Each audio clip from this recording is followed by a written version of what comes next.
परमेश्वर पिता धन्यवाद देते और एक शुभ अवसर आपने दी तो इनाम पहुँचाकर धर्मी है, जो सच्चा है, जो न्यायी है, जो वफादार हर एक लोगों के साथ हर एक लोगों से प्रेम करने वाला परमेश्वर। धन्यवाद आपके पवित्र लोगों के लिए जो आपने क्रूस पर बढ़ाया। धन्यवाद आपके पुनरुत्थान के लिए। धन्यवाद देते प्रभु यीशु हर एक लोगों को बचाने के लिए तेरी योजना को तूने खुद पूरा किया। और आज जो कोई इंसान नम्रतापूर्वक तेरे पास आता है उद्धार पाता है। धन्यवाद देते प्रभु यीशु। हम प्रार्थना करते हैं जयप्रकाश जी और उनकी पत्नी और उनकी बेबी के लिए भी दोनों माँ और बेटे दोनों को प्रोटेक्ट करो और कवर करो प्रभु यीशु। बल और शक्ति दो, तू सच्चा और जीवित परमेश्वर रचना जी को सामर्थ्य होगा। जयप्रकाश जी को भी जो भाग जो फाइनेंशियल खुशी के लिए आदमी को धन्यवाद देते। राजाओं का राजा से प्रभुओं का प्रभु सर्वशक्तिमान परमेश्वर। इस सभा को हम धन्यवाद देते हैं और स्तुति महिमा करते हैं।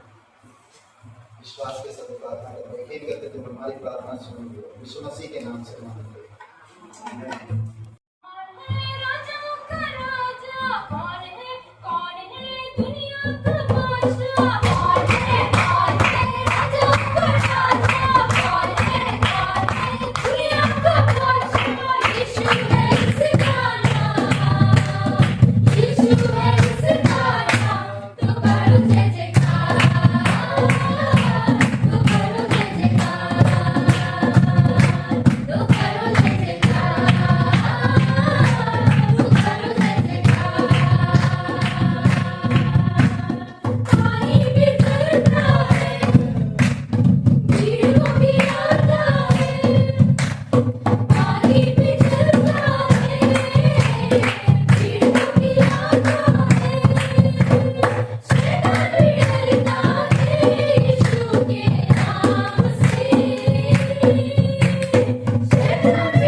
परमेश्वर इधर हम धन्यवाद देते हैं। हर एक कार्यों को पूरा करने वाला परमेश्वर, हम संपूर्ण कार्यों पर भरोसा रखते हैं। धन्यवाद आपकी प्रेम, धन्यवाद आपकी अनुग्रह, धन्यवाद आपकी करुणा परमेश्वर। धन्यवाद देते पिता आपके वचनों के लिए, धन्यवाद तेरे पवित्र लोगों के लिए। जीवित परमेश्वर, विश्वास योग्य परमेश्वर, सच्चाई में और ज्योति में हमेशा चलने वाला परमेश्वर। धन्यवाद धन्यवाद देते परमेश्वर। कैसे मैं तेरी महिमा गाऊं, शब्द भी कम पड़ जाए। लिखने बैठूं तेरी बातें, कागज में ना समाए। कैसे मैं तेरी महिमा गाऊं, शब्द भी कम पड़ जाए। लिखने बैठूं तेरी बातें, कागज में ना समाए। आश्चर्य तेरे जग में इतने, कैसे मैं इनको बयान करूं। आश्चर्य तेरे जग में इतने, कैसे मैं इनको बयान करूं। तेरी प्रशंसा करूं, तेरी प्रशंसा करूं। धन्यवाद कहूं, धन्यवाद कहूं। किससे करूं मैं तेरी तुलना, कौन है तेरे समान। तूफान भी सुनकर तेरी बातें, सागर भी हट जाए। किससे करूं मैं तेरी तुलना, कौन है तेरे समान। तूफान भी सुनकर तेरी बातें, सागर भी हट जाए। आश्चर्य तेरे जग में इतने, कैसे मैं इनको बयान करूं। आश्चर्य तेरे जग में इतने, कैसे मैं इनको बयान करूं। तेरी प्रशंसा करूं,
सामर्थ, आपकी सहाय जो हमें मदद करता है। धन्यवाद देते हैं हमें पापों से, नरक से छुड़ाया, हमें नया जीवन दिया। इस नया जीवन को हम व्यर्थ ना गवाएं, बल्कि राज्य के लिए, महिमा के लिए इस्तेमाल हो सके। आप हमारे हृदय आत्मा सेवा करो। धन्यवाद देते हैं यीशु मसीह के नाम से, आमीन। कोई हमारे पहली बार जी, बिल्कुल जी पहली बार स्वागत है आपका, बहुत बहुत धन्यवाद। तो कल प्रार्थना शैलेंद्र रश्मि जी के घर में, तो प्रार्थना में आइए, ठीक है। कल वहाँ पर प्रार्थना है रुचिखंड 1 में, ये रुचिखंड 2 है और रुचिखंड 1, ओके। तो वहाँ पर आ सकते 7 बजे।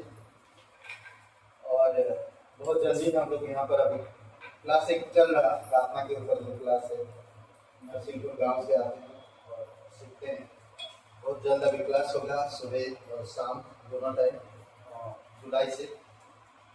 तो नई नई क्लास सिखाएंगे अभी हम थोड़ा, ओके। और हर रविवार को सभा होती है गाइडेंस पब्लिक स्कूल में 10 बजे, 10:30 बजे से 11, 11:30 बजे शुरू, 10:30 बजे, ओके। और जोरदार एक ताली बजा सकते। नन्ना मुन्ना और एक जयप्रकाश आए हैं, स्वागत करते हैं। एक बड़ा जयप्रकाश है, उनका एक डुप्लीकेट जयप्रकाश आए हैं, लड़का हुआ है। डुप्लीकेट मतलब असली है, उनके जैसे फोटो कॉपी, सॉरी, ओके। तो उनके लिए प्रार्थना करिए, जल्दी कवर हो। अर्चना जी के लिए थोड़ा ठीक है, बट में है, थोड़ा समय के लिए रखते हैं, तो रखते हैं न्यू बेबी बॉर्न। तो उसके लिए प्रार्थना करिए, उनके लिए करते रहिए कंटिन्यू, ठीक है। आइए हम लोग स्वागत करते हैं भाई रजनीश का, थोड़ा वचन शेयर करेंगे। आप सभी को जय मसीह की और गुड इवनिंग सबको। और सबसे पहले मैं यीशु मसीह को धन्यवाद देता हूँ कि उन्होंने हमें फिर भी हमें संभालते चलाते हैं। क्योंकि हम परमेश्वर को धन्यवाद दें, उसकी महिमा करें, उसकी आराधना करें, उसकी प्रशंसा करें। और फिर भी हमें संभालता है और चलाता है। और साथ ही साथ मैं परमेश्वर को भी धन्यवाद देता हूँ जिन्होंने मुझे वचन बोलने का मौका दिया। ये परमेश्वर का एक अनुग्रह है। जब भी कभी भी मौका मिले, कभी भी नाई नहीं करना चाहिए। ये परमेश्वर का ये वचन है। जब ये वचन को हम सुनते हैं तभी हमें क्या होता है, हमारा जो जैसे हम लोग खाना खाते हैं उसी तरह जब हमारे पास वचन का नॉलेज होगा, जब वचन को सुनेंगे तभी हम क्या होता है, आत्मिक भूख को मिटा सकते हैं। तो एक छोटा सा प्रार्थना करेंगे और इसके बाद हम लोग वचन की ओर जाएंगे। Let's close our eyes, let's pray. प्यारे प्रभु जी, हम आपको धन्यवाद देते हैं पिता परमेश्वर, हम आपको धन्यवाद देते हैं पिता परमेश्वर। शाम के समय पिता परमेश्वर जितने लोग यहाँ बैठे हैं पिता परमेश्वर, आज का वचन एक आशीष का कारण होने पाए पिता परमेश्वर। हम प्रार्थना करते हैं पिता परमेश्वर, आप मदद करना, आप सहायता करना पिता परमेश्वर। जब यहाँ से हम जाते हैं पिता परमेश्वर, वचन को सुन के पिता परमेश्वर एक आशीष का कारण होने पाए पिता परमेश्वर। आपने हमारी प्रार्थना को सुना, इसलिए हम आपको धन्यवाद देते हैं। आदर, महिमा, इज्जत, गौरव, जलाल सब कुछ आपको देते उद्धारकर्ता यीशु मसीह के नाम से, आमीन। तो let's open our holy Bible. आइए हम लोग पवित्र शास्त्र को खोलेंगे और हम लोग देखेंगे आज का जो है लूका से हम लोग देखेंगे। लूका 19 अध्याय का 1 से 10 तक हम लोग देखेंगे। सब लोग अपना बाइबल को निकाल सकते हैं। और आज का जो मेरा है, मैं स्टोरी के साथ एक कहानी के द्वारा मैं परमेश्वर वचन के द्वारा मैं समझाने की कोशिश करूंगा। और हम लोग देख सकते हैं लूका 19 अध्याय का 1 से 10 तक।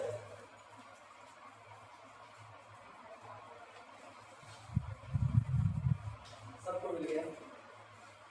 तो हम लोग देख सकते हैं आज का जो मेरा टाइटल है, चुंगी लेने वाला जक्कई के बारे में लोग देख सकते हैं।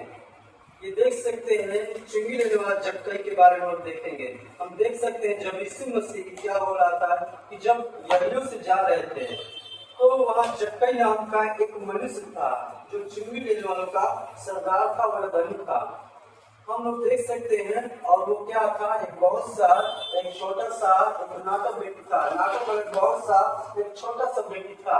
वो यीशु को क्या था, वो यीशु को देखना चाहता था, लेकिन वो क्या था, वो छोटा होने के कारण वो क्या था, वो यीशु को नहीं देख पा रहा था। हम देख सकते हैं हमारे पास, हर एक के पास कमी रहती है। कोई भी व्यक्ति परफेक्ट नहीं है। अगर रोमियो 3:23 में अगर देखते हैं तो सब बताता है कि सबने पाप किया है और परमेश्वर की महिमा से रहित है। कोई व्यक्ति नहीं बोल सकता कि मैं पाप नहीं किया हूँ। उसी तरह हम लोग देख सकते हैं, यहाँ पर देख सकते हैं एक चुंगी लेने वाला एक धनी है। उस समय उसको देख सकते हैं। ये जो आज के डेट में जैसे अगर देखते हैं गांव में, जैसे सिटी में जो रहते हैं लोग, जो गुंडा जिसको बोलते हैं, और जैसे सिटी में टैक्स लेते हैं उसी को बोलते हैं, उसी गुंडा। लेकिन उस जमाने में लोग बोलते थे चुंगी लेने वाले का एक जो सरदार था धनी था, और वो बहुत ही बड़ा था क्योंकि वो लोगों से धन लूटता था, पैसा करके बहुत बड़ा आदमी बन गया था। हम यहाँ पर देख सकते हैं तीसरा पद में देखेंगे, वहाँ पर स्पष्ट बताता है वह यीशु को देखना चाहता था कि वह कौन सा है, परंतु भीड़ के कारण देख न सकता क्योंकि वह नाटा है। तब उसको देखने के लिए वह आगे दौड़कर एक गुलर के पेड़ पे चढ़ गया क्योंकि वो उसी मार्ग में जाने वाला था। जब यीशु उस जगह पहुंचा तब ऊपर दृष्टि करके उससे कहा, हे जक्कई, झट उतर आ, क्योंकि आज मुझे तेरे घर में रहना अवश्य है। हम लोग देख सकते हैं कृष्ण कितना एक आश्चर्यजनक का बात हम लोग यहाँ पर देख सकते हैं। उसको पता था कि यीशु मसीह इसी रास्ते से क्या होगा, इसी रास्ते से जाएंगे। और देखते हैं कि जब यीशु मसीह और उसी रास्ते से जा रहे थे तो गुलर के पेड़ में कौन चढ़ा था, और जक्कई नाम का एक व्यक्ति जो गुलर के पेड़ में चढ़ा था, उसको विश्वास था कि यीशु मसीह मेरा जीवन में एक मुझे रास्ता दिखाएगा। वो इतना ये था, वो यीशु को देखना चाहता है। इतना नाटा होने के बाद, इतना छोटा होने के बाद भी वो यीशु को देखना चाहता है। उसको ये नहीं पता था कि यीशु कौन है, लेकिन उसके विश्वास था कि क्या मैं यीशु को देखना चाहता हूँ। और वो जब यीशु मसीह और उस रास्ते में पहुंचते हैं, उस रास्ते से जैसे पहुंचते हैं और जैसे उसको देखते हैं तो उसको जक्कई को बोलते कि हे जक्कई, झट नीचे उतर आ और मुझे आपके घर चलना है। वो जक्कई क्या हो जाता, बहुत खुश हो जाता है कि क्या सोचता है कि चलो मेरे घर में कोई जाने वाला। अगर जैसे हम ही आज के डेट में अगर किसी को तुरंत इन्वाइट कर दें कि आप मेरे घर में सब चलिए, तो कितना आश्चर्यजनक का बात हो जाता है, वो खुश हो जाता है। और आज के डेट में जैसे हम किसी घर में जाएंगे तो बहुत खुश हो जाते हैं। और यहाँ पर हम लोग देख सकते हैं वह तुरंत उतर कर आनंद से उसे अपने घर ले गया। और यह देखकर सब लोग कुटकुराकर कहने लगे, वह तो एक पापी मनुष्य के यहाँ जा उतरा है। जक्कई ने खड़े होकर प्रभु से कहा, हे प्रभु, मुझे देख, मैं अपनी आधी संपत्ति कंगालों को देता हूँ। हम लोग यहाँ पर देख सकते हैं। और जक्कई के पास एक कमी थी क्योंकि वो चुंगी लेने वालों का सरदार था, और वह लोगों से जो टैक्स कलेक्टर बोलते हैं। और हम लोग देख सकते हैं यहाँ पर स्पष्ट देखते हैं क्योंकि वह पापी था। जो उसके पड़ोस के लोग थे, जब यीशु मसीह उसके घर में जाते हैं तो उसका जो पड़ोस के लोग रहते हैं, आसपास के लोग होते हैं, और वो लोग क्या होते हैं, जैसे जीलस बोलते हैं, जलन लगे तो बुलाने लगते हैं, बोलते हैं वो तो यीशु मसीह क्या होता है, पापी के घर वो लोग जा रहा है। और जैसे आज के डेट में हम लोग भी देखते हैं, अगर कोई शराब पीने वाला व्यक्ति है, सिगरेट नशा करने वाला व्यक्ति है, अगर कोई अच्छा व्यक्ति, एक अच्छा टीचर या कोई अच्छा व्यक्ति जाता है तो क्या होता है, पड़ोस लोग तुरंत जलने लगते हैं। वो बोलेंगे क्या होता है, वो तो क्या होता है, पापी के घर में एक अच्छा ना व्यक्ति वाले के पास जाते हैं। लेकिन हम देख सकते हैं यहाँ पर बहुत कम। और यदि किसी का कुछ भी अन्याय करके ले लिया हो तो उसे चौकीना कर देता हूँ। हम देखते हैं आज इस वचन से सुनते हैं कि जक्कई के घर में जब यीशु मसीह जाते हैं तो वो क्या बोलता है कि मैं अपना आधा संपत्ति जितना भी लिया उससे 4 गुना मैं कंगालों को फेंक देता हूँ। कितना आश्चर्यजनक का बात है। यहाँ पर हम देख सकते हैं, यहाँ पर वैसे पर बताता है क्योंकि मनुष्य का पुत्र कोई ढूंढने उनको उद्धार करने आया। हम लोग देख सकते हैं जब जक्कई के जिंदगी हम लोग सीखते हैं कि जक्कई पहले क्या था, एक दुष्ट व्यक्ति था, एक टैक्स कलेक्टर था और वो पापी था, लेकिन वो यीशु को देखना चाहता था। लेकिन वो यीशु को उसके पास एक विश्वास था। और जिस तरह हम लोग देख सकते हैं हमारे पास कोई ना कोई कमी होगा। हम अगर एक पास जो हम उससे प्रार्थना करेंगे और उससे निवेदन रखेंगे, हमारे पास कितना भी दिक्कत, मुसीबत, संकट, क्लेश क्यों ना आ जाए, जब हम एक जक्कई के समान है, जब हम यीशु को देखना चाहेंगे तो वो हमें अवश्य दिखाता। हम लोग देख सकते हैं जक्कई के घर में जब यीशु मसीह आया, उसके घर में तुरंत उद्धार आ गया। आज उसी तरह हमें भी एक जक्कई के समान बनना है। जो हम लोग के पास जाएंगे, हमारे पास हो सकता है निराशा होगा, दिक्कत होगा, क्लेश होगा, हो सकता है क्या होता है एजुकेशन में, पढ़ाई में मजबूत नहीं होंगे, हो सकता है हम बहुत छोटे होंगे, हो सकता है हमारे पास कुछ न कुछ कमी होंगी।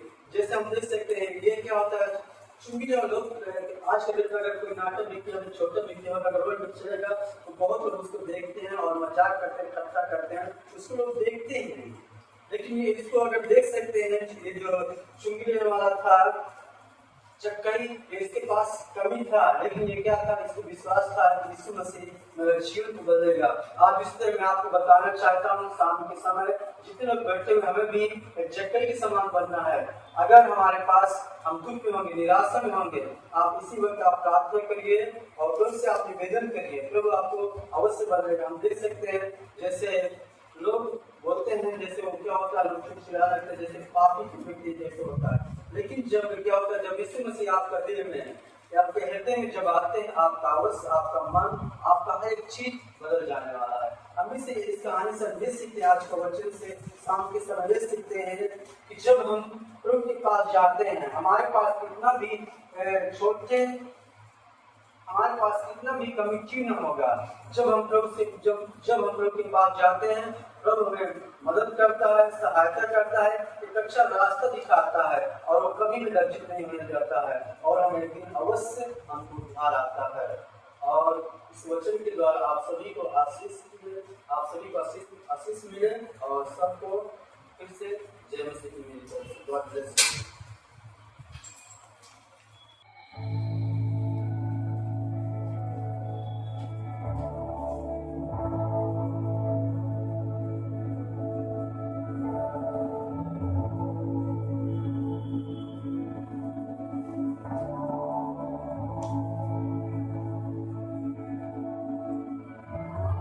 जहाँ में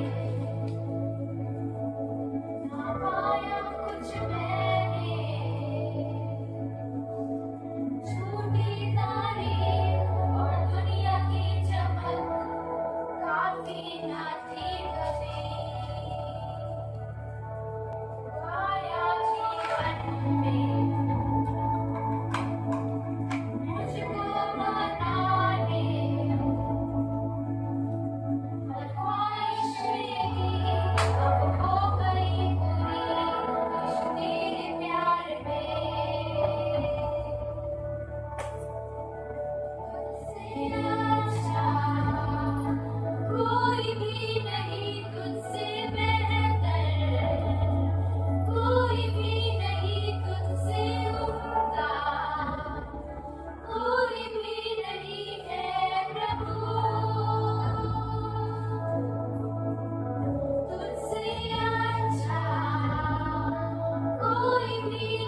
भी नहीं तुझसे उमदा, कोई भी नहीं है यीशु।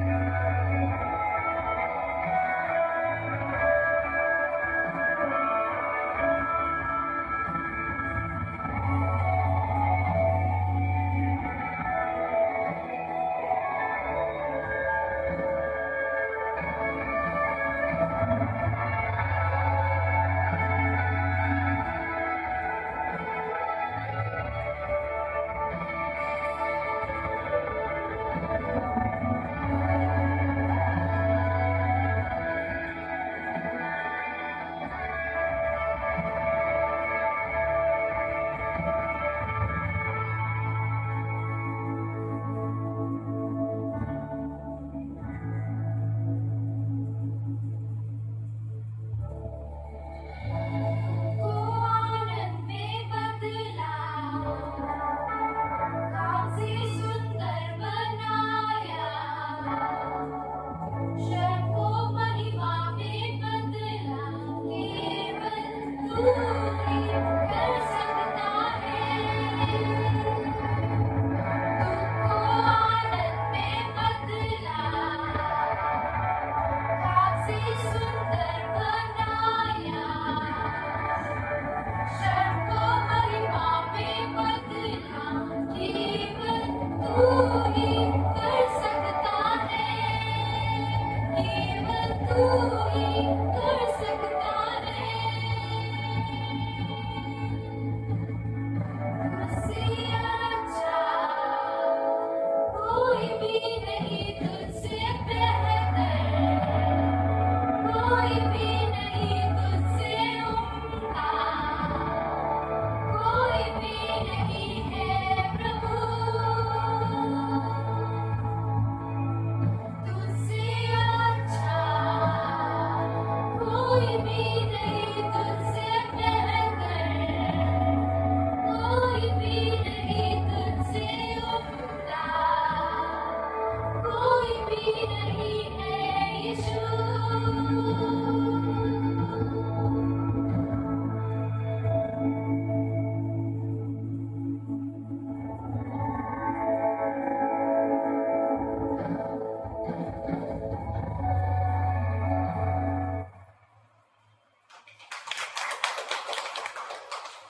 या कृतज्ञ होने के लिए बुद्धि की जरूरत, कृतज्ञ होने के लिए बुद्धि की जरूरत। एक वचन पढ़िए, संभवोपदेशक 1 और वचन 17। आइए प्रार्थना करते हैं। उससे पहले पवित्र महान सर्वशक्तिमान परमेश्वर पिता, हम नम्र होते आपकी चरणों पर झुकते हैं, क्योंकि तुम महान परमेश्वर सारी सृष्टि को संभालता, हर एक मनुष्य के मन और हृदय की बातों को समझता, भविष्य को अच्छी तरह से जानता है, शुरू में ही आपकी बातों को समझने वाला परमेश्वर।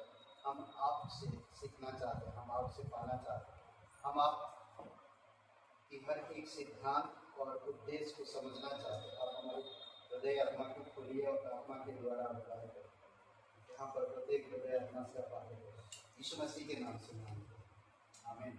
ओके, संभवोपदेशक किताब 1 वचन पढ़िए, 1 का 17।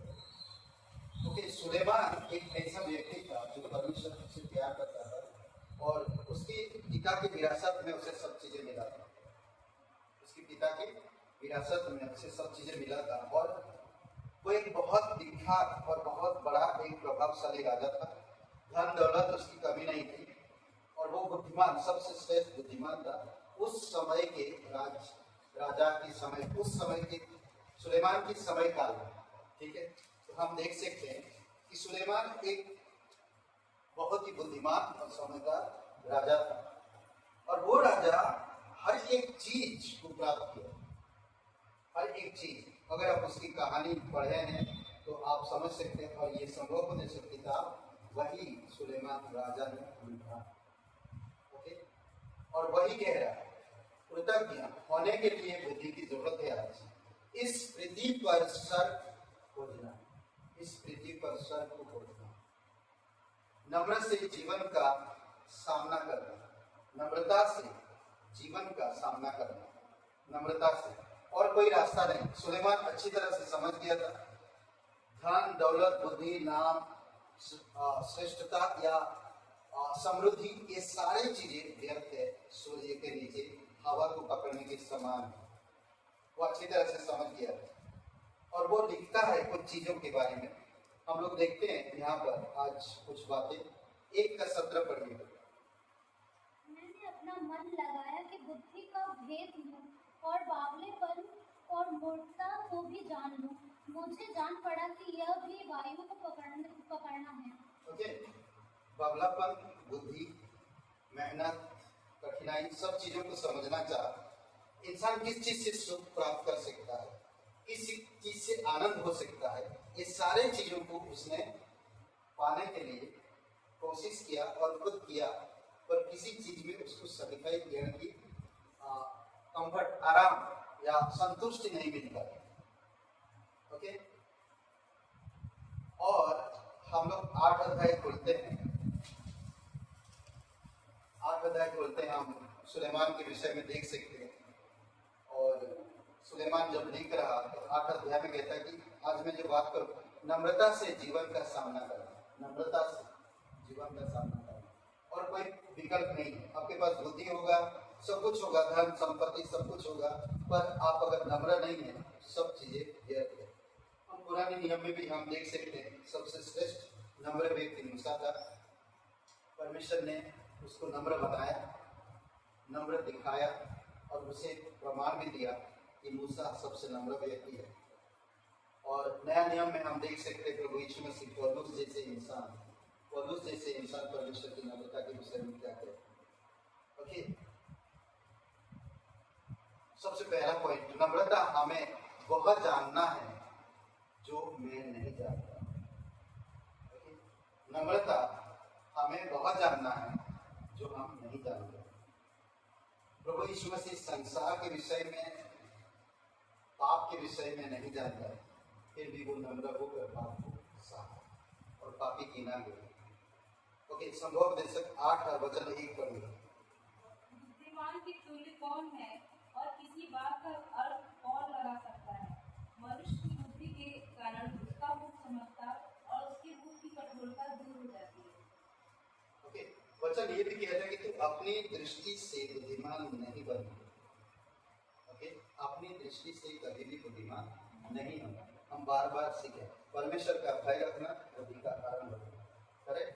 और परमेश्वर से जब प्रार्थना किया सुलेमान राजा, तो परमेश्वर से क्या मांगा? एक ही चीज मांगा, बुद्धि। याकूब का किताब कहता कि अगर तुम्हें बुद्धि की घटी है तो तुम मुझसे मांगो और मैं तुम्हें उलाहना बिना हिचकिचाए मैं तुम्हें बुद्धि दूंगा। अगर आज हम परमेश्वर में विश्वास करते हैं और हम नम्र नहीं बन पा रहे हैं तो हमारे विश्वास कमजोर है। हमें नम्र बनने की जरूरत है। और एक इंसान आज अपनी दृष्टि में बुद्धिमान है और समझदार। कभी किसी इंसान से जब बात करता है तो अपनी बड़ाई करता है, कभी भी आप देखेंगे वो नम्र होकर सुनेंगे नहीं सामने वाले। तो क्या होता है कि लोग अपनी बड़ाई करते हैं कि मैं जितना ज़्यादा बोलूँगा मुझे लोग उतना अच्छा करेंगे, मैं जितना ज़्यादा बताऊँगा उतना दबाव आता ना, मैं दबंग जैसा बन गया। धीरे धीरे बोलते रहते। मेरे पास हम जब नया लखनऊ में आए थे तो सारे लखनऊ के लोगों को एक ही चीज़ सीखा, जेब में है नहीं कुछ पर वकाली बहुत। तो ये चीज़ मैंने देखा, वकाली बहुत, कुछ नहीं है उनके पास पर वकाली, अरे वाह खतरनाक। यानी भी ऐसे लोगों का सामना मत करिए, इससे अच्छा हम लोगों को निकल रही है बेटर है। ओके, पहले को देखा 8 वचन 2 पढ़िए। 8 का 2। बाद में नम्र कैसे आएगा? क्या बोलते हैं आपके अंदर या मेरे अंदर नम्रता कैसे आएगी? हाँ, कैसे आएगा नम्रता? हम लोग कभी नम्रता नहीं, हम क्रोध की संतान है। हम क्रोध की संतान ना, हम क्रोध की संतान। हमेशा हमारे खून में क्रोध, हम क्रोध, घमंड, क्रोध, गुस्सा, नाराजगी, ये सारी चीजें हमारे अंदर नहीं नहीं नहीं नहीं नहीं नहीं कई बार होता है। फिर भाई भाई नम्रता कैसे आए, क्या बोलते हैं? नम्रता कैसे आए? कुछ तो बोलिए, नहीं बोलेंगे तो मैं ही बोलूंगी, नो प्रॉब्लम। हाँ, क्या बोलते कैसे आए? ओके, पहला कौन देखा? 8:2 पढ़ गया। यदि कोई समझे कि मैं कुछ जानता हूँ तो जैसा जानना चाहिए उसे वैसा अब तक नहीं जाना है। ओके, जिसे जैसा जानना चाहिए अब तक वो ऐसा नहीं जाना। क्या कह रहा? नम्रता हमें वह जानना है जो मैं नहीं जानता। रोमियो का 8:1 पढ़िए।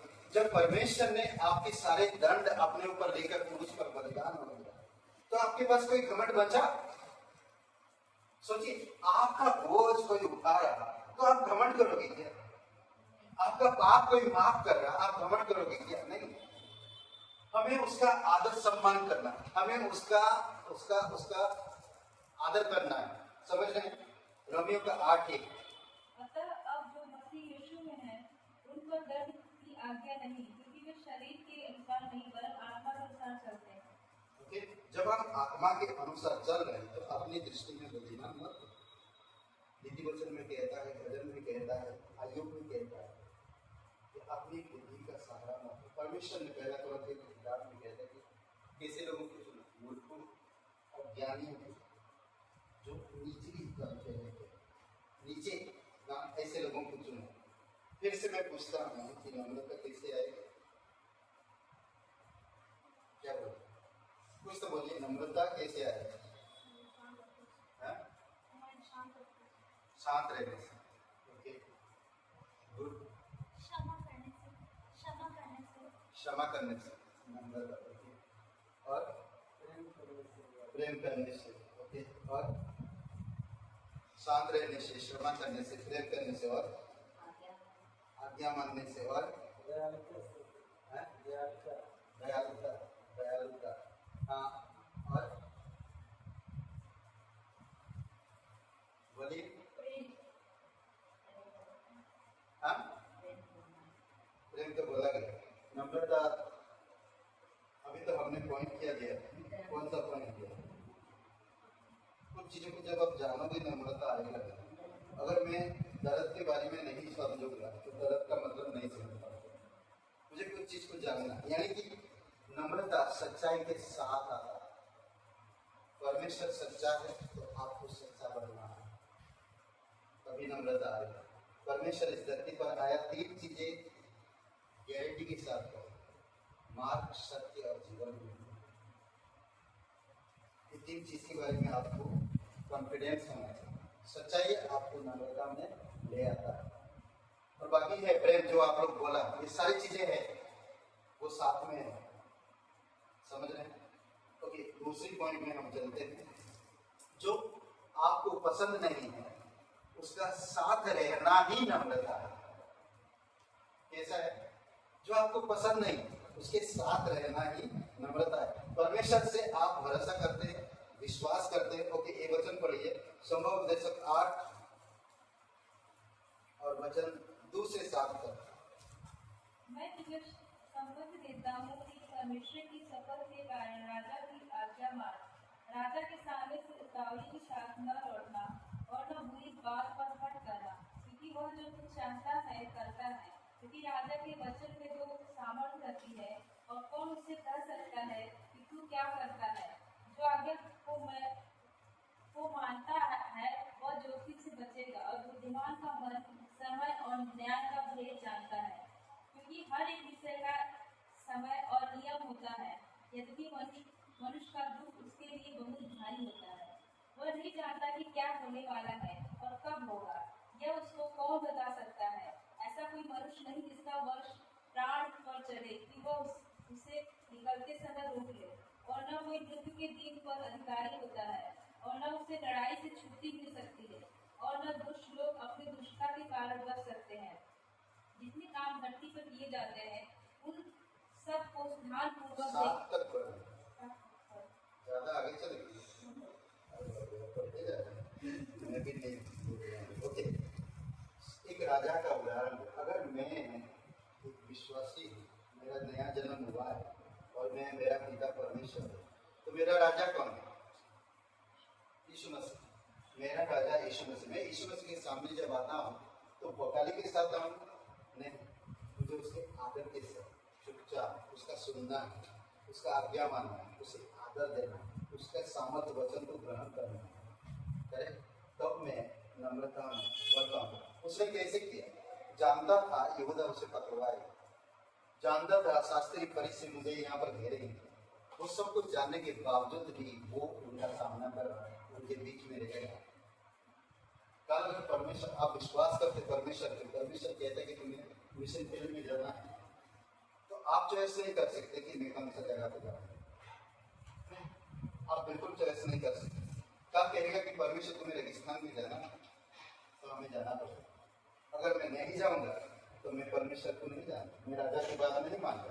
इससे दो बातें आती है, राजा का उदाहरण दिया और उसकी वचन सामर्थ्य। राजा के जो वचन है वो सामर्थ्य। क्योंकि रोमियो 13 और 2 वचन पढ़ो, इसमें कुछ बातें जो हम लोग समझ सकते हैं। रोमियो की 13।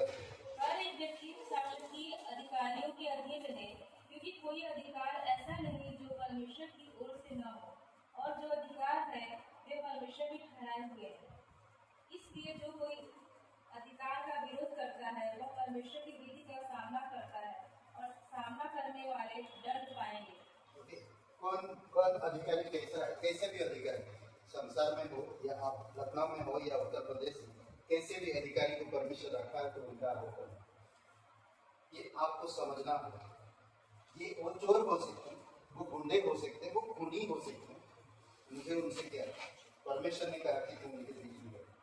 अगर काम कहे कि परमेश्वर हे पाशा अभिराम सुन, तू बिजनौर से अब हटकर तो रायबरेली जा और वहाँ पर 3 पागल बनते हैं, उनके साथ तुझे रहना। तो मैं नाम नहीं कह सकता, मुझे जाना है और उस पागल लोगों के साथ रहना है। मैं ये नहीं सोचूंगा अरे पागल लोगों के साथ मैं खुद पागल हो जाऊँ, नहीं। तो परमेश्वर ने कहा, परमेश्वर ने सारे अधिकारी रखा ना, सिर्फ चर्च में ही नहीं बल्कि हमारे देश में, हमारे राज्य में। वो चोर हो सकते हैं, वो गुंडे हो सकते हैं, वो अलग लोग हो सकते हैं, वो अलग अलग विचार करने वाले हो सकते हैं, वो हमें सताने वाले हो सकते हैं, बट हमें परमेश्वर कहते हैं कि उनका आदर करो, उनके अधीन रहो, हमें रहना। यही तो कह रहा है ये बनेगा, यही बात बता रहा सुलेमान, वही चीज समझा कि तुम राजा की बात नहीं समझोगे, राजा की सामर्थ्य वचन को नहीं मानोगे, तो तुम कैसे नंबर 1 पाओगे? कैसे भी हो राजा, कैसे भी अधिकारी, मुझे उससे कोई देना लेना नहीं। जो आपको पसंद नहीं उसके साथ रहना ही करेक्ट। जो चीज पसंद नहीं करते हैं उसके साथ रहना ही नंबर। तीसरा पॉइंट, 5 पॉइंट है, अभी 2 पॉइंट दिया। जिसे आप बदल नहीं सकते उसे स्वीकार करना ही नम्रता है।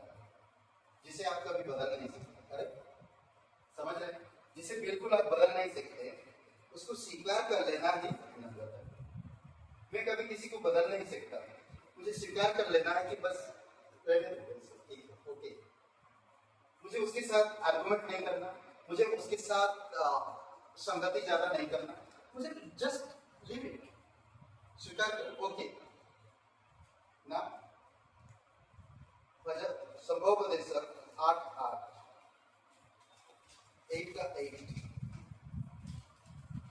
किसको आप बदल सकते हैं? मुझे बताइए, किसको आप बदल सकते हैं? किसी को बदल सकते हैं? आप सूरज को बदल सकते हैं या आपके बेटे बेटी को बदल सकते हैं? नहीं बदल सकते, किसी को भी नहीं बदल सकते। करेक्ट? हम कह सकते हैं, गुस्सा हो सकते हैं, नाराज हो सकते हैं, उसे हम हार सकते हैं, पर अगर हम उसे स्वीकार कर लेते हैं तो नम्रता कर सकते हैं। और प्रभु यीशु मसीह के अगर परमेश्वर की नजर में हम क्या थे? हम कौन हैं? परमेश्वर की नजर में हम क्रोधी है, क्रोधी की संतान है, उसकी जलजलाहट के मतलब उस आग की जगह पर हमारा था। बट हम जब नम्र हुए, उसको एक्सेप्ट किए, ग्रहण किए, तो वो हमें। और प्रभु यीशु मसीह स्वर्ग छोड़कर सब्जी को स्वीकार किया कि मुझे इन पापियों के बीच में रहना, उनके बीच में रहना, और स्वीकार कर लिया कि इनके साथ रहेगा, हम सब पूरा करो। कुछ बातें मैं यहाँ पर दिखाऊंगा। पढ़िए 8:8 संभोगोपदेश 8, 9, 10 3 वचन में। ऐसा कोई मनुष्य और 8 से लेकर 14 तक पढ़िए। ऐसा कोई मनुष्य नहीं जिसका वश प्राण पर चढ़े कि वह उसे निकलते समय रोक ले, और ना कोई मृत्यु के दिन पर अधिकारी होता है, और ना उसे लड़ाई से छुट्टी मिल सकती है, और ना दुष्ट लोग अपनी दुष्टता के काम बच सकते हैं। जितने काम धरती पर किए जाते हैं उन सब को ध्यानपूर्वक देखने में यह सब कुछ मैंने देखा, और यह भी देखा कि एक मनुष्य दूसरे मनुष्य पर अधिकारी होकर अपने ऊपर ठान जाता है। तब मैंने दुष्टों को गाले जाते देखा, अर्थात उनकी तो कब्र बनी, परंतु जिन्होंने ठीक काम किया था वे पवित्र स्थान से निकल गए, और उनका स्मरण भी नगर में न रहा। यह भी व्यर्थ है, बुरे काम के दंड की आज्ञा पूर्ति से नहीं दी जाती, इस कारण मनुष्यों का मन बुरा काम करने की इच्छा से भरा रहता है। चाहे पापी 100 बार पाप करे और अपने दिन भी बढ़ाए, तो भी मुझे निश्चय है कि जो परमेश्वर से डरते हैं और उसको अपने सम्मुख जानकर भय से चलते हैं उनका भला ही होगा, परंतु दुष्ट का भला नहीं होने का, और न उसकी जीवन युग की छाया लंबी होने पाएगी, क्योंकि वह परमेश्वर का भय नहीं मानता। एक व्यर्थ बात पृथ्वी पर होती है, अर्थात ऐसा धर्मी है जिनकी वह दशा होती है जो दुष्टों की होनी चाहिए, और ऐसे दुष्ट हैं जिनकी वह दशा होती है जो धर्मी की होनी चाहिए। मैंने कहा कि अभी व्यक्ति है। ओके, तो ये जो हम लोग 8 से लेकर 14 तक पढ़े, इसमें 4 बातें हैं जो आप समझ सकते हैं, ध्यान से समझ सकते हैं। वचन 8 अगर दोबारा कोई पढ़ते तो मृत्यु के बारे में बात करते हैं। मृत्यु वचन 8 पढ़िए कोई दोबारा। ऐसा कोई मनुष्य नहीं जिसका बस प्राण पर चढ़े कि वह उसे निकलते समय रोक ले। ओके, कोई ऐसा व्यक्ति है अगर उसका प्राण निकल रहा है तो उसे रोक सके? कोई भी नहीं। मृत्यु कभी किसी को बख्शता नहीं, कभी किसी को छोड़ेगा नहीं। कैसे भी हो, अमीर हो या गरीब, कैसे भी व्यक्ति क्यों ना हो, मृत्यु का सामना करना होगा हर किसी को। ओके, वचन 9 पढ़िए। यहाँ पर कहता निराशा 9। जितने काम धरती पर किए जाते हैं उन सब को ध्यानपूर्वक देखने में यह सब कुछ मैंने देखा, और यह भी देखा कि एक मनुष्य दूसरे मनुष्य पर अधिकारी होकर अपने ऊपर मान जाता है। ओके, आने लगा सब कुछ काम देखो पूरी दुनिया में। वो यही सुलेमान वो जान रहा और समझ रहा और बता रहा कि मैं सब चीजों को देखता, और एक व्यक्ति पर हानि कर रहा, ये निराशा के विषय। ओके, वचन 10 अगर पढ़ते हैं तो धोखे के बारे में बात करते हैं। धोखा। तब मैंने दुष्टों को गाड़े जाते देखा, अर्थात उनकी तो कब्र बनी, परंतु जिन्होंने ठीक काम किया था वे पवित्र स्थान से निकल गए, और उनका स्मरण भी नगर में न रहा। यह भी व्यर्थ है। ओके, पवित्र लोग निकाल गए मगर उनका भी कोई स्मरण नहीं रहा। ओके, 11 से लेकर 14 में अगर आप देखते हैं, आज्ञा ना मानना, आज्ञा ना मानने के लिए सलाह देता। ओके, चौथी पॉइंट में हम लोग चलते हैं। जो बयान नहीं कर सकते उसका आनंद उठाना नम्रता है। ओके, हमारे जीवन में कितने, आपके जीवन की बयान कर सकते हैं आप कितना जीवन जिएंगे? नहीं, हमें नहीं मालूम, और ना मैं बयान कर सकता हूँ। हम परमेश्वर से कह सकते हैं कि परमेश्वर मेरे आयु बढ़ा, मुझे दिन गिनने की समय दो, समझ दो, समय नहीं समझ दो ना, मेरे हो सकता समय इतना है और इतने में मुझे जीना है। अगर मैं इतने में मेरे भाई से लड़ते लड़ते जीवन खत्म कर दूंगा तो फिर बेकार है। या मेरे घर बनाते मेरे जीवन को खत्म कर दूं तो मैं परमेश्वर का दिया हुआ जो समय था वो बेकार कर दिया। मैं परमेश्वर को इतने में समझ ही नहीं पाया। समझ लीजिए मेरे जीवन यहाँ पर शुरू हुआ और यहाँ पर एंड होगा, और किसको मालूम है कि परमेश्वर को पता है? मुझे नहीं मालूम। मैं यहाँ से शुरू किया और यहाँ पर एंड होगा, मुझे नहीं मालूम है, पर मुझे कुछ एक निर्धारित समय दिया गया। अगर मैं इस निर्धारित समय को मेरे शरीर की लालसाओं में चलूंगा, संसार की अभिलाषाओं में जीऊंगा, मैं परमेश्वर को समझूंगा नहीं, नया जन्म का मतलब ही नहीं समझूंगा, धार्मिकता और ईमानदार का मतलब नहीं समझ पाऊंगा, तो मेरा जीवन बेकार। कुछ काम करना, कुछ भी काम करना, समझ रहे? इसलिए कहता है जो बयान नहीं कर सकते उसका आनंद उठाना नम्रता है।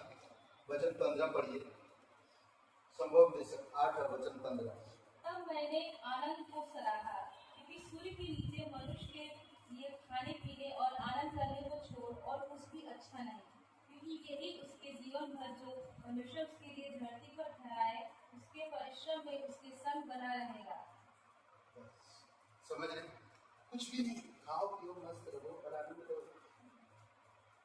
एक कमा दिया, दो कमा दिया, घर बना दिया, वो बना दिया, बेटे बेटियों का शादी करा दिया, सब कुछ करा दिया और मर गया। बस मालूम पड़ा वहां परमेश्वर के सामने जाकर मैं ये सब बातें बता, परमेश्वर कहता कि अरे यहाँ देख रही हो, मैं जो बोला था तुम वो सुना नहीं। इसीलिए परमेश्वर चाहता है कि जो परमेश्वर कहता है, परमेश्वर जो समय देता है, परमेश्वर जो हमें समय दिया, उस समय का आनंद लेना ही जीवन का असली है। अगर आनंद नहीं ले पा रहा, चिंताओं में, लड़ाइयों में, झगड़ा में, छोटी छोटी जमीन की टुकड़ों के लिए, पैसों के लिए मारपीट करते, लड़ाई करते, झगड़ा करते, तो ये आपका जीवन दबा हुआ पानी। जो परमेश्वर आपको जीवन दिया उसका कोई मतलब नहीं समझता है। इसीलिए कहता परमेश्वर की हर एक मनुष्य पापी है, मैं खूबसूरत जीवन दे रहा हूं मगर उसका आनंद लेना नहीं जानते। यानी आखिरी पॉइंट मैं फिर बंद करूंगा, जो हम खोज नहीं सकते उसे खोजना ही नम्रता है। जो मैं कभी खोज नहीं सकता, क्या मैं परमेश्वर को कभी खोज पाया? नहीं। जैसे मेरे परंपरा करते आ रहे मैं वैसे ही कर रहा हूँ, मुझे जैसे सिखाया गया मैं वैसे आ रहा हूँ। क्या आप कभी दिल से परमेश्वर को खोजा? नहीं। उस दिन भाई रजनीश बता रहे थे कि परमेश्वर ने हमें चुना, हमें परमेश्वर ने चुना है, हमने परमेश्वर को नहीं चुना, परमेश्वर हमें चुना है। करेक्ट? तो परमेश्वर जब मुझे चुना है, जो मुझे सिखाएगा वही मैं जानूंगा। करेक्ट? इसीलिए कहते हैं कि कुछ चीजें मैं नहीं जानता, परमेश्वर की रहस्य, पुनरुत्थान की रहस्य नहीं जानता, पाप की क्षमा के बारे में नहीं जानता, प्रेम के बारे में नहीं जानता, अनुग्रह के बारे में नहीं जानता, अनंत जीवन के विषय में नहीं जानता, स्वर्ग की चीजों के विषय में नहीं जानता, मैं बहुत सारे ऐसी चीजें नहीं जानता, नरक के विषय नहीं जानता। मुझे जानना है, मुझे उन चीजों के बारे में जानना है। 16 से लेकर 17 वचन पढ़िए, 16-17, संभव देशक 8 और 16 और 17 वचन। अतः मैंने कहा बुद्धि शक्ति से श्रेष्ठ है, परंतु गरीब मनुष्य की बुद्धि तुच्छ समझी जाती है और उसके वचनों पर ध्यान नहीं दिया जाता। शांति में सुने गए बुद्धिमान के वचन मूर्खों के मध्य शासक की चिल्लाहट से अधिक अच्छे हैं। खूबसूरत बातें ही हैं। जब मैंने बुद्धि प्राप्त करने और सब काम देखने के लिए जो पृथ्वी पर किए जाते हैं, अपना मन लगाया, सोचिए, देखने के लिए सब चीजों का मन लगाया कि कैसे मनुष्य रात दिन जागते रहते हैं, कड़ी मेहनत करते हैं, रात दिन जागते हैं। तब मैंने परमेश्वर का क्या बोलते सारा काम देखा, जो सूर्य के नीचे किए जाते हैं, उनकी दशा, उनकी यह मनुष्य उनकी सा मनुष्य नहीं पा सकता। चाहे मनुष्य उसको खोज निकाले तो भी क्या बोलता पढ़िए। तब मैंने परमेश्वर का सारा काम देखा जो सूर्य के नीचे किया जाता है, उसकी फाय मनुष्य नहीं पा सकता। चाहे मनुष्य उसकी खोज में कितना भी परिश्रम करे तो भी उसको ना जान पाएगा। और यद्यपि बुद्धिमान कहे भी कि मैं उसे समझूंगा तो भी वह उसे ना पा सकेगा। सोचिए, आप सोचिए थोड़ी समय के लिए, हाँ? प्रभु यीशु मसीह स्वर्ग छोड़ के इस धरती पर आने का क्या मकसद है? इंसान को खुशी देना, आनंद देना। फिलिपियों की किताब में अद्भुत बातें कहता है। पौलुस कहता है तुम आनंदित हो, हे चिंता मत करो, किसी भी बात की चिंता मत करो। कहता है फिलिपियों का दूसरा अध्याय 5 से 8 वचन को पढ़िए, अद्भुत बात कहता है किस तरह से परमेश्वर इस धरती पर प्रभु यीशु मसीह आया। 5 से लेकर 8 वचन पर हमें भी उसकी स्वभाव रखने की जरूरत है, ना वो कैसा था और कैसा बना। फिलिपियों का दूसरा अध्याय 5 से 8। जैसे मसीह यीशु का स्वभाव था वैसे ही तुम्हारा भी स्वभाव हो, जिसने परमेश्वर के स्वरूप में होकर भी परमेश्वर के तुल्य होने को अपने वश में रखने का वस्तु न समझा, वरन अपने आप को ऐसा शून्य कर दिया और दास का स्वरूप धारण किया और मनुष्य की समानता में हो गया और मनुष्य के रूप में प्रकट होकर अपने आप को दीन किया और यहाँ तक आज्ञाकारी रहा कि मृत्यु क्रूस की मृत्यु भी सही। पवित्र परमेश्वर प्रभु यीशु मसीह स्वर्ग छोड़ के इस धरती पर आया और वो मनुष्य की स्वरूप में आया। मनुष्य के स्वरूप में अपने आप को दीन किया, अपने आप को नम्र किया, अपने आप को कुछ चीजों को समझना। एक इंसान कैसा है, परमेश्वर जिस इंसान को बनाया, परमेश्वर जिस इंसान को आयु दिया, परमेश्वर जिस इंसान को इस धरती दिया, वो परमेश्वर स्वयं आज कहता है कि मैं तुम्हारे साथ रहकर तुम्हारे हालात को समझना चाहता ना। मृत्यु कैसे रहता, मैं दीन होना चाहता, मैं तुम्हारे स्वरूप में होकर मैं मृत्यु के क्रूस की मृत्यु को भी मैं सहने के लिए तैयार था। सोचिए, फिर उसकी परमेश्वर महान बना, वही जगह पे जहाँ से आया था वही जगह पे बैठा। स्वर्ग, धरती, क्रूस, कब्र, फिर से स्वर्ग। सोचिए, स्वर्ग से आया, धरती में रहा, कब्र में क्रूस पर गया, कब्र में गया, स्वर्ग में चला। आज स्वर्ग में कर क्या कर रहा? आज आपको मुझे भी वैसा जीवन जीने के लिए कहता है। क्या कर रहा है स्वर्ग में? हाँ, क्या बोलते हैं? यीशु मसीह स्वर्ग में क्या कर रहा है? क्या कह रहे हैं? हाँ, यीशु मसीह स्वर्ग में क्या कर रहा है?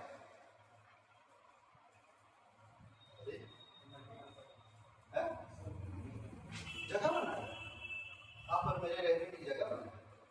यूहन्ना का 14 अध्याय 1 से 3 पढ़िए। देखिए स्वर्ग कैसे आप बना सकते हैं।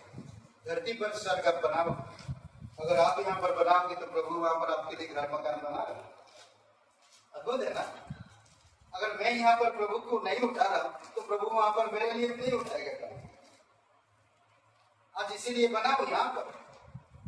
पढ़िए 14:1 से 3, यूहन्ना 14:1 से 3। तुम्हारा हृदय व्याकुल न हो, परमेश्वर पर विश्वास रखो और मुझ पर भी विश्वास रखो। मेरे पिता के घर में रहने के बहुत से स्थान हैं। यदि न हो तो मैं तुमसे कह देता,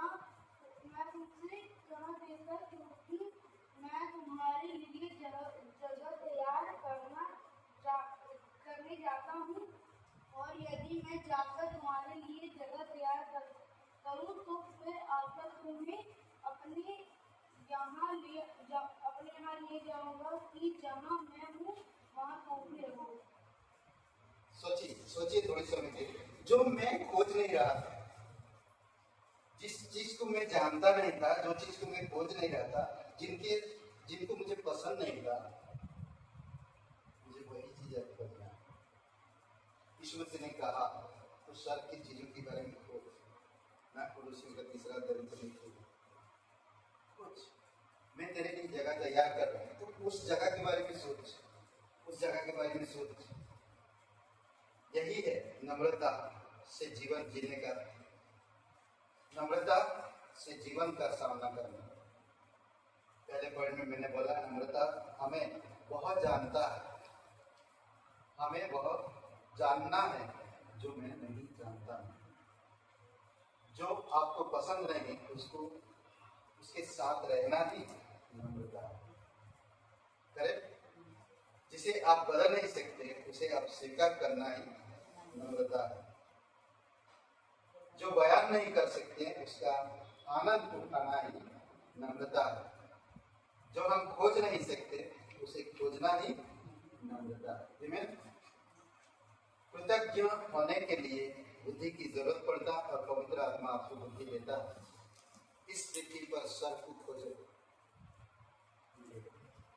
परमेश्वर कहा खोजो तो तुम पाओ, नहीं खोजोगे नहीं मिलेगा। आइए प्रार्थना करें। पवित्र महान सर्वशक्तिमान परमेश्वर पिता धन्यवाद। क्रूस पर जो बलिदान आपने दिए इससे बढ़कर और कोई बलिदान नहीं हो सके। हम पापियों के लिए आपने बलिदान हुआ, हमारी सारा दंड आपने ऊपर लेकर क्रूस पर बलिदान कब्र में गए और तीसरे दिन मरे उनसे जी। हर एक मनुष्य पापी और पापी स्वभाव में अगर कोई इंसान मरता है तो वो नरक में जाएगा। 101% अगर तेरे बलिदान पर, तेरे गाड़ी जाने पर, तेरे जी उठने पर विश्वास नहीं करता है तो वो एक दिन नरक में होगा, आपसे अलग होगा। पर आप दयालु और करुणामय परमेश्वर सभी को बचाना चाहते हैं, हर एक को मौका देते हैं, जीवन और मृत्यु का मार्ग दिखाए। लोगों को चलना है जीवन में या मृत्यु में। आपने बता भी दिया कि भाई जीवन के मार्ग को चुनो, तब तुम बहुत दिन तक जीवित रहो। प्रभु यीशु वो पता है मार्ग सत्य और जीवन नहीं है। हम पापी होने के कारण हम पिता के पास नहीं जा सकते, पर हम जब यीशु मसीह पर विश्वास करते हैं, उद्धारकर्ता के रूप में स्वीकार करते हैं और हमारे हृदय से हम यकीन करते हैं कि यीशु ही हमारा मुक्तिदाता है, तो वो हमें माफ करता है। कहीं भी आप मीडिया में देख रहे हैं, यूट्यूब चैनल में आप कहीं भी सबकी आंखें बंद है, आप अभी इसी समय आंखें बंद करके मेरे साथ एक प्रार्थना करें। कहिए हे यीशु, मैं जानता हूँ मैं एक पापी इंसान, मैं खुद को नहीं बचा सकता, मैं धन्यवाद देता तो मेरे पापों के बदले में क्रूस पर बलिदान कर मेरे सारे दंड अपने ऊपर लेकर क्रूस पर मर गए, कब्र में गए और तीसरे दिन जी उठे। यीशु मुझे माफ कर, मेरे हृदय में मुझे नया जीवन दी। तन मन से तेरे बलिदान कर, तेरे गाड़ी जाने पर, तेरे जी उठने पर मैं विश्वास कर। तो पवित्र परमेश्वर का इकलौता पुत्र यीशु नासरी मेरा मुक्ति कर, यीशु के नाम से आमीन। आइए हम लोग एक गीत गाते हैं।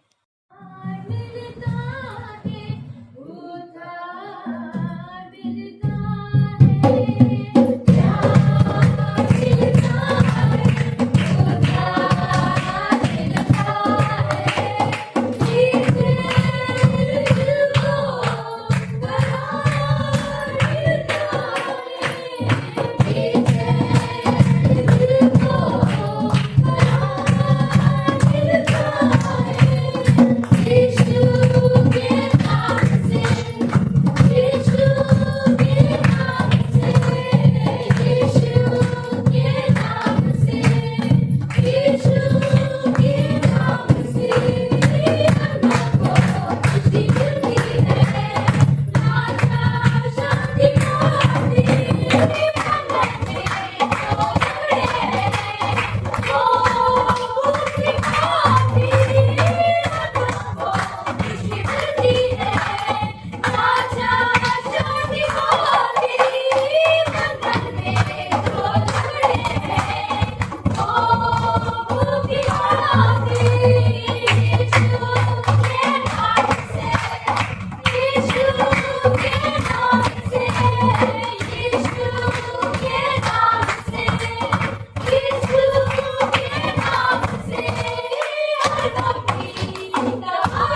प्रत्येक कलिसिया के भाई बहन से सुरक्षित होकर दयालु और करुणा में परमेश्वर सारा समान है मुझे धन्यवाद देते परमेश्वर पिता फातिमा का कलिसिया की प्रार्थना करते हुए कॉन्फ्रेंस चल रहा अद्भुत मिशनरी पास्टर लीडर्स को अद्भुत संदेश दीजिए छुइए लोगों के जीवन को बदलिए पिता कई सारे यूथ कई सारे महिलाएं कई सारे मिशनरी कई सारे लीडर्स हैं पिता पास्टर से प्रभु एल्डर हर एक पास्टर को आप अभिषेक करो धन्यवाद हमारे बहन को धन्यवाद प्रत्येक लोगों की प्रोटेक्ट करो यीशु मसीह के नाम से आमीन।